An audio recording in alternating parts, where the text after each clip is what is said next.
पहले रिकॉर्डिंग में हमने देखा जो वर्ड मीनिंग है, कठिन शब्द अर्थ, उसको हमने समझा और जो कविता को कैसे पढ़ना है, स्वस्वर पाठ, उसको मैंने पहले ऑडियो जो है पहले वीडियो रिकॉर्डिंग में आपको दिया है। उस कैसे पढ़ना है, कैसे स्वस्वर पाठ करना है पोएम को, उस चीज़ को आप ध्यान से सुनिए और पढ़िए, खुद भी पढ़ने का अभ्यास कीजिए। तो आज हम प्रथम 3 पृष्ठ ही पढ़ेंगे, 3 पेज ही हम पढ़ेंगे। तो झांसी की रानी लक्ष्मीबाई के बारे में है। सिंहासन हिल उठे राजवंशों ने भुकुटी तानी थी, बूढ़े भारत में भी आई फिर से नई जवानी थी। गुमी हुई आज़ादी की कीमत सबने पहचानी थी, दूर फिरंगी को करने की सबने मन में ठानी थी। चमक उठी 57 में वह तलवार पुरानी थी, बुंदेले हर बोलो के मुँह हमने सुनी कहानी थी। खूब लड़ी मर्दानी वह तो झांसी वाली रानी थी। अर्थात 1857 में अंग्रेज़ों के प्रति फिर से एक लोगों के मन में जो है कि अंग्रेज़ों के प्रति विरोध करने का भाव उत्पन्न हुआ और उस समय झांसी की रानी जो है लक्ष्मीबाई, उन्होंने भी अंग्रेज़ों के साथ युद्ध किया था।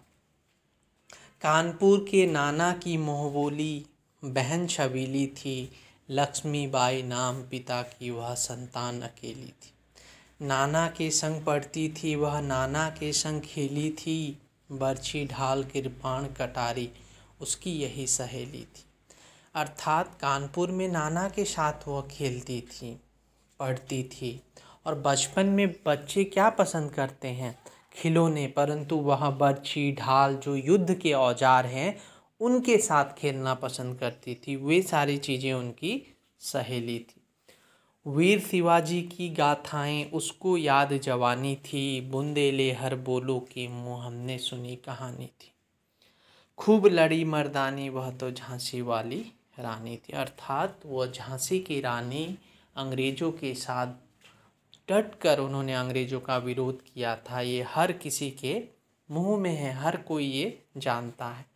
लक्ष्मी थी या दुर्गा थी वह स्वयं वीरता की अवतार, देख मराठे पुलकित होते उसकी तलवारों के वार। नकली युद्ध व्यू की रचना और खेलना खूब शिकार, सैन्य घेरना दुर्ग तोड़ना ये थे उसके प्रिय खिलवाड़। अर्थात लक्ष्मी थी या दुर्गा ये कोई नहीं कह सकता, वीरता की अवतार थी वह। ठीक है। नकली युद्ध व्यू की रचना अर्थात दुश्मनों को घेरना, शिकार करना, दुर्ग तोड़ना, दुश्मनों के किलों को तोड़ना, ये उनके प्रिय खिलवाड़ थे। महाराष्ट्र कुल देवी उसकी भी आराध्य भवानी थी, बुंदेले हर बोलो के मुँह हमने सुनी कहानी थी। खूब लड़ी मर्दानी वह तो झांसी वाली रानी थी। अर्थात उन्होंने अंग्रेज़ों के साथ डट कर सामना किया। हुई वीरता की वैभव के साथ सगाई झांसी में, ब्याह हुआ रानी बन आई लक्ष्मीबाई झांसी में। राजमहल में बनी बधाई खुशियाँ छाई झांसी में, सुभट बुंदेलों की विरुद्धावली सी वह आई झांसी में। अब कानपुर से वह झांसी में विवाह होकर आती है। चित्रा ने अर्जुन को पाया, शिव से मिली भवानी थी। अर्थात उन्हें और उनके पति को शिव और भवानी के रूप में, चित्रा और अर्जुन के रूप में दर्शाया है। बुंदेले हर बोलो के मुँह हमने सुनी कहानी थी, खूब लड़ी मर्दानी वह तो झांसी वाली रानी थी।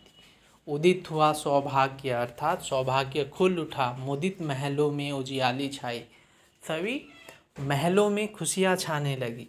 किंतु काल गति चुपके चुपके काली घटा घेर लाई, परंतु काल गति उनके सुख को नष्ट कर देती है।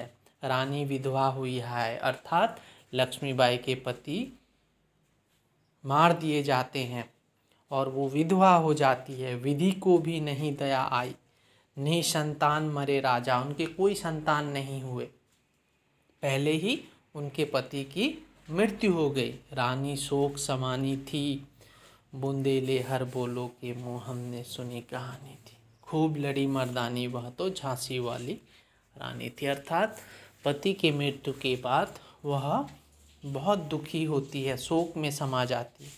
बुझा दीप झांसी का तब दलहोजी मन में हर्षाया। दलहोजी अंग्रेज था, वह बहुत प्रसन्न होता है जब झांसी के जो लक्ष्मीबाई के पति हैं उनकी मृत्यु हो जाती है। राज्य हड़प करने का उसने यह अच्छा अवसर पाया। राज्य को हड़पने का उसने बहुत एक अच्छा मौका पाया, क्योंकि रानी लक्ष्मीबाई अब अकेली हो गई थी, उनके कोई संतान भी नहीं हुए थे। फौरन फौजें भेज दुर्ग पर अपना झंडा फहराया। दुर्ग अर्थात किला पर कब्जा करने के लिए उसने लोगों को भेजा। लावारिस का वारिस बनकर ब्रिटिश राज्य झांसी आया। अश्रुपूर्ण रानी ने देखा, रोते हुए रानी ने देखा, झांसी हुई वीरानी थी। बूंदे लेहर बोलो के मुँह हमने सुनी कहानी थी। खूब लड़ी मर्दानी वह तो झांसी वाली रानी थी। अर्थात वह बहुत मर्दानी, वह तो झांसी वाली रानी थी। अर्थात इतने कष्ट के बावजूद, वह पति की मृत्यु के बावजूद वह क्या करती है कि वह हार नहीं मानती, अंग्रेज़ों का डटकर सामना करती है। तो इसी तरह आपको कुछ क्वेश्चन मैं होमवर्क के रूप में दूंगा। सेंटेंस बनाना है आपको, वाक्य बनाना है, आपको वाक्य बनाना होगा। अब अगर आपको क्वेश्चन पूछा जाए कि आप रानी लक्ष्मीबाई की जगह होते तो आप क्या करते उस समय? रानी लक्ष्मीबाई की जगह अगर आप होते तो उस समय आप क्या करते? आप सोचिएगा, ये आपको जो है कि सोचना है। अगर रानी लक्ष्मीबाई की जगह आप होते तो आप क्या करते? तो इस प्रश्न को आप सोचिए। अगले लाइव क्लास में हम इसको डिस्कस करेंगे। और ये प्रथम 3 पृष्ठ है, वर्ड मीनिंग आपको दिया गया है। कविता को पढ़ के आपको मैंने वीडियो दिया है कैसे पढ़ना है कविता को। वर्ड मीनिंग जो दे दिया गया है आप उसे कॉपी पे लिखिए, और होमवर्क जो है कि मैं आपको गूगल क्लासरूम में दे रहा हूँ उसको आप गूगल क्लासरूम के माध्यम से सबमिट कीजिए। Thank you.